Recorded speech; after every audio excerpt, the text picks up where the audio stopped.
Hello everyone, welcome back to my channel. একটা নতুন ভিডিওতে সবাইকে স্বাগত জানাই। আশা করি আপনারা সবাই খুব ভালো আছেন। তো পশ্চিমবঙ্গ পাবলিক সার্ভিস কমিশনের একটা নতুন আপডেট পাবলিশ করা হয়েছে। মিসলেনিয়াস সার্ভিস রিক্রুটমেন্ট এক্সামিনেশানের আপনাদের মেন এক্সামের ডেট কিন্তু পাবলিশড হয়ে গেল।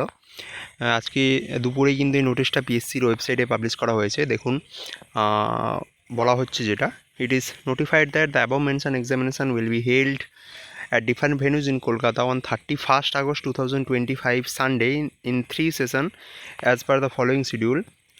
সেশন 1 আপনাদের 9টা থেকে 10:30, সেকেন্ড সেশন 11:30 থেকে 1টা, থার্ড সেশন 2:30 থেকে 5টা পর্যন্ত। সাবজেক্ট পেপার 1 যেটা ইংলিশ, পেপার 2 যাদের বেঙ্গলি আছে তো বেঙ্গলি, নাহলে আদার মাদার টাঙ্গের যাদের রয়েছে। আর পেপার 3তে আপনাদের জেনারেল স্টাডিজ অ্যান্ড অ্যারিথমেটিক থাকছে, ঠিক আছে। তো এই 3টে পেপারে আপনাদের মেন এক্সাম হবে। তো আপনাদের কিছুদিন আগেই এই প্রিলিমিনারি পরীক্ষার রেজাল্ট বেরোলো। সেখানে যদি অনেকগুলো আপনাদের বলতেই পারেন যে কিছু ভুল ত্রুটি রয়েছে রেজাল্টের মধ্যে, তো সেগুলো আশা করি খুব তাড়াতাড়ি কারেকশান করা হবে এবং যারা যারা যোগ্য ক্যান্ডিডেট তাদের কিন্তু মেন এক্সামে বসতে দেওয়া হবে।